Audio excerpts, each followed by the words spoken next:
revocación del mandato. A ver, este tema es bien interesante, mi querido Bernardino Esparza. Hoy me entrevistaban a mí en un programa, alguien me invitó a un programa. ¿Y qué opinaba yo? Yo decía, la verdad es que la revocación del mandato es una payasada. Número uno, ¿por qué? Porque no le puedes quitar el mandato a un presidente que fue electo para un periodo establecido por la propia Constitución. Número dos, la ley de revocación del mandato no puede ser retroactiva. No puede ser una ley. Aquí hay dos abogados, tú y Eduardo, que yo sé por la ley no puede ser retroactiva, y este señor López Obrador fue electo para concluir su mandato, si no me falla, el 31 de septiembre de 2024. Así de fácil. No hay una ley reglamentaria, ni eso hay. Y ya salieron con su pregunta. A ver, diviértenos.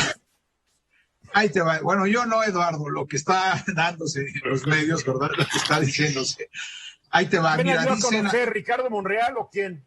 bueno, se supone que dicen que fue Ricardo Monreal, el coordinador del Senado, ahí de la bancada de Morena, en el Senado de la República, pero la verdad es que si buscas un poco, pues aún todavía no se observa con claridad si realmente esta es una propuesta de pregunta. O sea, estamos hablando de propuestas de pregunta, ni siquiera es la formal, porque pues se tendría que en su principio hacer la ley reglamentaria. Se menciona que hay 3 iniciativas de propuesta de ley reglamentaria del artículo precisamente 35 constitucional que habla de la revocación del mandato.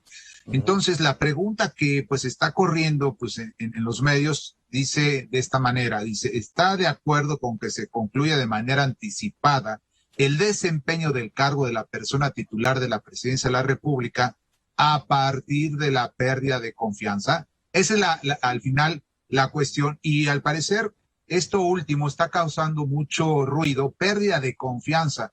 Pues en realidad, Eduardo, siempre lo que se trata, sobre todo en sistemas parlamentarios, que es donde ocurre esta pérdida de confianza, es cuando el presidente de gobierno en turno, pues ya no realmente... O primer ministro, o primer ministro, jefe de gobierno en concreto, sí, del gobierno, ya en su mayoría por parte de la Cámara de Diputados, desconfía que realmente ya no puede en su momento llevar a cabo toda la administración del Estado.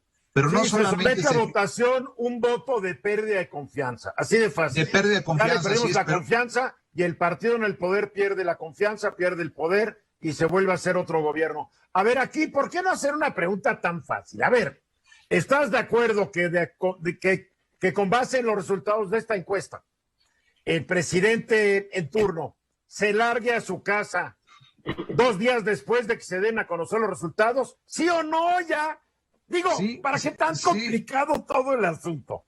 Es que ese es el tema, siempre hacen complicado. Acuérdate la consulta popular, que fue también otra fórmula jurídica, cómo se hizo, y estaba por eso confusa. Fue otra payasada, puras payasadas. A ver, Eduardo Sodi. Bueno, 2 puntos.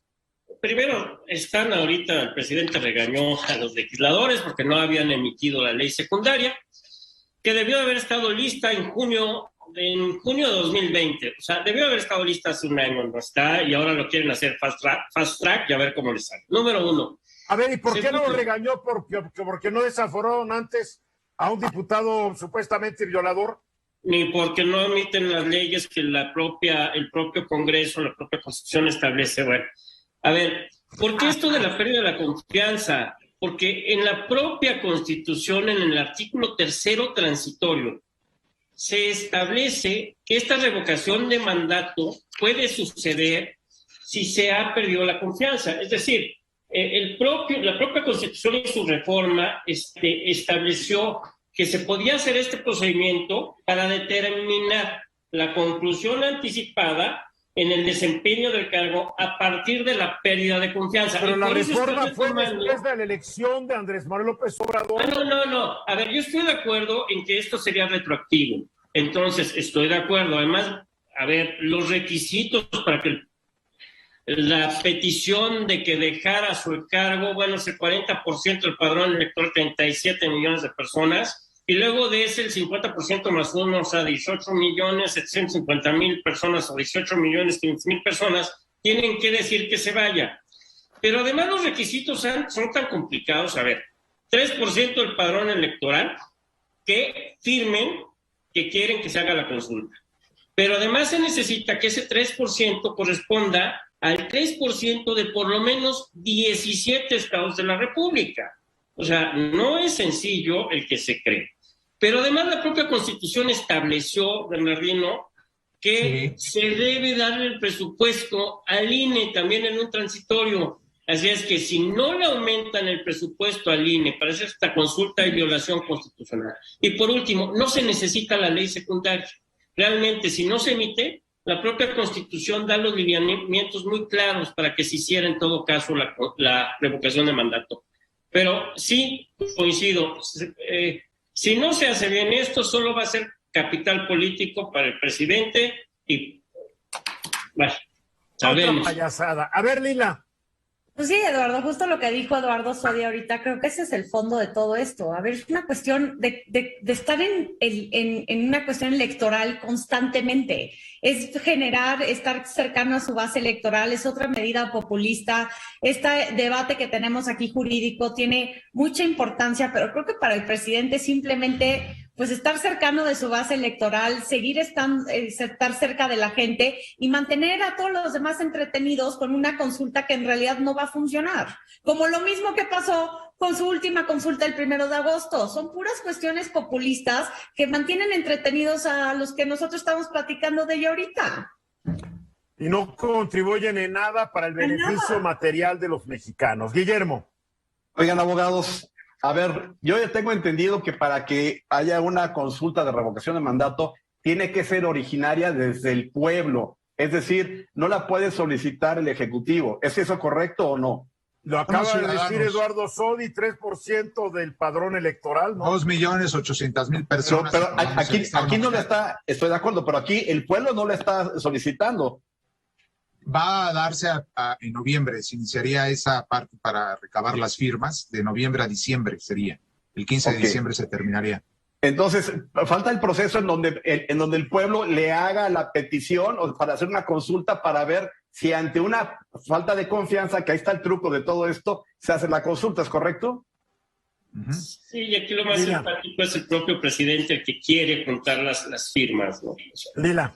Y también lo más preocupante es cuánto cuestan estas consultas, Eduardo, ¿no? Porque si el presidente dice que va a mandar una reforma electoral al Congreso donde le quiere quitar presupuesto al INE por la cantidad de gastos que hacen en los comicios electorales, pues él mismo se está gastando millones de pesos en estas consultas cuando él dice que quiere reducirle el presupuesto. Vamos, es una contradicción total. La consulta del 1 de agosto, lo que se gastó, ¿no? Hubiera alcanzado para comprar 1.250.000 vacunas de Pfizer, dosis de Pfizer, y no estaríamos ahí mendigándoselas a Joe Biden, por favor. Qué tiradero de dinero. Bernardino. Sí, es que pareciera ser que ahorita, como está ya establecida en la Constitución la revocación del mandato, pareciera ser que es culpa del presidente de la República, pero déjenme recordarles algo.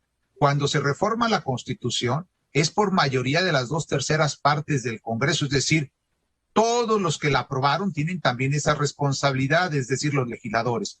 ¿Cuál sería una buena propuesta? Nada más que cuando se aprobó esto, Morena y sus aliados tenían esas 2/3 partes. Bueno, esa es parte de esa responsabilidad, Eduardo. Entonces, y el que mandó la iniciativa, si no me falla la memoria, fue el presidente.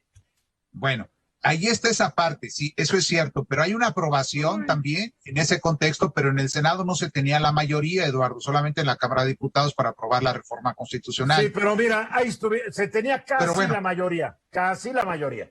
Casi. Pero, ahí convencieron, tal vez echándoles palomitas de maíz a algunos senadores y dijeron... Esa es la otra responsabilidad que se habla. En una cuestión de revocación del mandato se habla de responsabilidad política. ¿Por qué no mejor hacer una reforma constitucional en donde se pierda la confianza también de los legisladores, de los diputados y senadores y del presidente de la República? ¿Por qué se no disuelven las cámaras? Una república parlamentaria y nos olvidamos de entonces pasamos y transitamos a una forma de gobierno. República Federal que hemos tenido casi durante 200 años. Así es, efectivamente. Sin embargo, pues ahí está y se va a aplicar muy probablemente este proceso. Se requiere dinero también para que se apruebe esta consulta, esta nueva consulta. Yo voy a votar porque se quede, porque lo eligieron para que se quede. Muy bien. Esta fue una producción de Grupo Fórmula. Encuentra más contenido como este en radioformula.mx.